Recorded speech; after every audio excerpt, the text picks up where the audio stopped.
Sure, you probably heard the phrase about putting the cart before the horse. Well, in this case, we're going to put the cart before the heat press. I recently bought a Signature Series large format heat press from Heat Press Nation, and the thing is an absolute beast. And it's up in the loft upstairs, and my initial thoughts were to keep it on a table, but it is so heavy that I decided to get a cart to be able to move it around, and that's what we have here. And we're going to get into this coming up.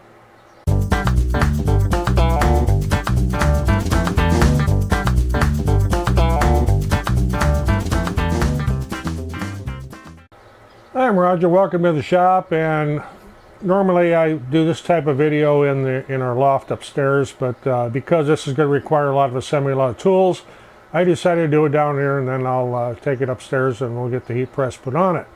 As I mentioned earlier, I bought the heat press. I did get it lugged up to the loft. It is not completely assembled or completely unpacked yet. It's just sitting on a table. Is when I realized that that table just wasn't going to cut it. So did a little looking around. Was gonna, I even looked at Harbor Freight to see what kind of roll-arounds they had. And for the money, this is $159. So it wasn't that bad for what it is. This thing's heavy. This is 88 pounds right here. So a little bit of struggle just getting it up here on the table. And we're going to put this together. So we'll see what's in the box. Then we got some foam in the corner, so it's well packed. Nice little foam square to use for something. I don't know. Guarantee. A picture. It says instruction manual. I think this is going to be pretty basic. It's just kind of a exploded picture of where all the parts go. Give you a little bit of an eyeball of it there. So nothing too detailed, but this doesn't look like this is going to be all that tough to put together, I should say. I'll get this thing unpacked and out of the box. We'll get it put together. Oh, we got a snack pack in here. Right there. Another one on do not eat. Doggone it. Okay, get this thing unpacked. Well, I will say this, the top, and I've got it sitting over here on the floor, is heavy. I mean, it's a nice heavy gauge steel. And once you remove that, all the legs and everything here are packed in foam, and we got, it comes with a couple of alien wrenches and another assembly wrench, metric, with 8 and 10 M&Ms on it. Huabow! Heck of a brand. We'll see how that works. And you get a big bag of nuts and bolts. Yeah, I'll definitely get into them later. I'll get the rest of this unpacked. Okay, so in looking over their parts and list and their drawing there's no specific steps to this. It's just a picture of how it goes together and where what bolts go. One thing I will recommend, this is the bottom here. It has the holes in the corners for the 4 casters here. I would recommend putting those on first, and I'll show you why here in a minute, because the other reason would be if you waited till last, you'd be working around the legs. This way you'll be able to get all that put together ahead of time. They do give you these tools here, and I have all my little nuts and bolts in a magnetic pan. The 2 different size alien wrenches here are 5mm and 6mm. I will not be using those because there are so many to put together. We'll be using this wrench. Then I have these for my impact, 5mm, 6mm. Insert bits for the impact. It'll make it go a whole lot faster. Because there's a lot of nuts and bolts here. I mean, you got a whole pan full of things put together. So the first thing I'm going to do is turn this over so that the bottom is facing up. And this is heavy. Oh, Cat 4 casters go in the corner. Take one of these, what size do they call this? 8mm. Okay, 8mm by 20. That don't look 20mm long to me, but these holes here are threaded in the base. And on the opposite side of this, you'll be putting what they call an acorn nut, which looks like this here. That's on the other side. So we just need a bolt and a washer on this side.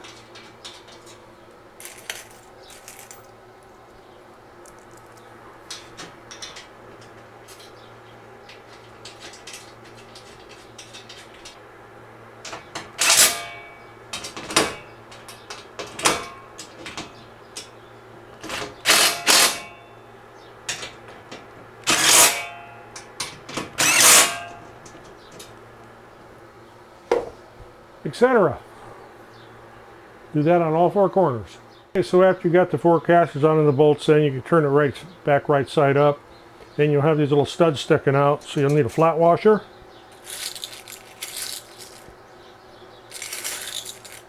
A lock washer. And what I call acorn nuts, which are these guys right here.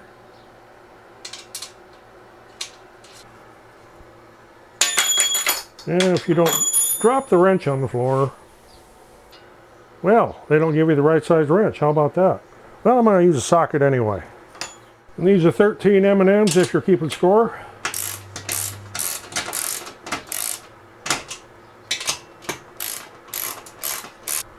And just repeat that same thing in all four corners.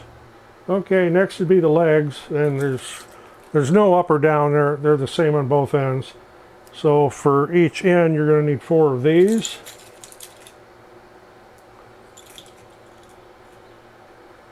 Four nuts.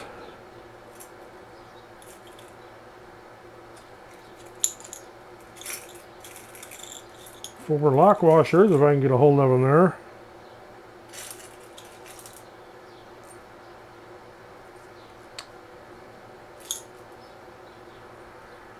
And I believe you're going to need 2 flat washers for each bolt, so you're going to need 8 flat washers.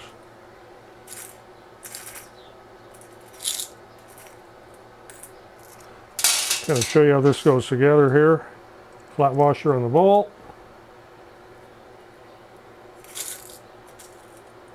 It'll come through from the other side. Flat washer on the inside. Lock washer. Yeah, it looks like you're going to have to kind of be careful here because the nuts and bolts are going to run into each other if you don't get them in there in the right order. That just negated my idea of using a socket on those. On the inside corner, you're not going to get a socket on both of those. I do not believe. Yeah, you're going to have to tighten one before you tighten the other one. Okay, and that one's going to take 5 M&Ms, keeping track. And let's see if this 8mm wrench they gave us the right size for inside here. Well, maybe the 10 is. That's better.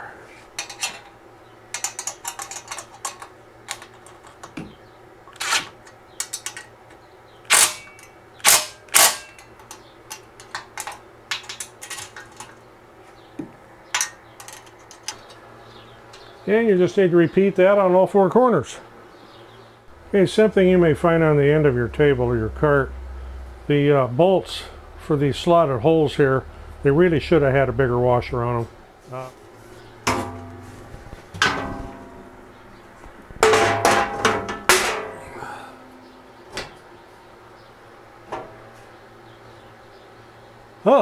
So there's the top. Top's heavy. And I am going to find me some bigger washers because I really don't like the way that these fit in here. Obviously you have to have a washer, but the ones that come with it are so small. A little demonstration here. That they very easily get cocked in there like that. And I had that problem on a lot of these here. And so I got to find me some bigger washers, or maybe I'll opt for a fender washer, which will probably be obnoxiously large, but it will fit better. Much better. And if you don't know what a fender washer is, it's a washer with a small diameter hole and a large diameter outside. This looks much better, and I may go and change the other ones. Yep, that'll look a whole lot better.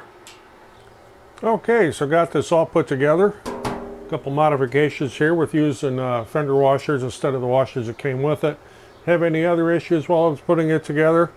Well, a little bit. Two of the bolts had kind of like a picture of threads on them. They weren't actually threaded. So I had to grab a couple bolts out of my little hardware collection, but got around that just fine. Didn't have quite enough fender washers to do all of these, but the ones that held up good, I didn't put the fender washers on, but there's fender washers like this on everything else, because as I mentioned, the little washers that come with it will slide right into that slot and you'll end up with a wonky looking bolt. What you see here, this is not a scratch. This is like a glue or adhesive or something from the packing, and it does rub off. If you take a little Goo Gone to it and I'll get all that off. Yeah, see, it just rubs off. So not a big deal there. Plus on this is it's nice and heavy. I mean, this is a super heavy duty cart. One of the little downside is I kind of wish it had a handle, but I can make one of those if I decide I need one. So my next step now will be getting this up into the loft and getting the new heat press mounted to it. Okay, so got the cart up here. No small feat, but we got it up here. Actually, I should say I got it up here with anybody to help me. Next thing I need to do, this is the new heat press, HPN for Heat Press Nation. I'll be doing a separate follow-up video on this, on what assembly needs to be done here and the checkout on it. It's still in the wrapper. It's sitting on a piece of plywood on this table right now. So I need to gather up some hardware and get this thing put on that table and get it mounted. Okay, so a little bit of change of plans here after getting this set on the cart, and it is, of course, it's wobbling as I'm on carpet here, but this is not going to slide around on the cart. I do have the rubber feet put on here on the heat press, and because of the weight of it, it's 114 pounds, just a heat press. It does not scoot around or move or anything, so I don't think I'm going to be taking the feet off and actually bolting it down. It fits on here nice, and I should be able to roll it around in here just fine once I make a little room, because I'm kind of pressed for space here a little bit. So if you got anything out of this HPN heat press cart assembly, appreciate getting a thumbs up. Always helps the channel. Of course, there was a couple little quirks there with the hardware, but otherwise I think it's a finely made cart. It's yeah, it's made in China, of course, but it's nice heavy steel. Everything's there. The casters work well. They're heavy duty. And again, I bought this. Nobody provided it to me. Heat Press Nation doesn't give stuff away. So I bought this for this. So thanks for watching. See you in the next one.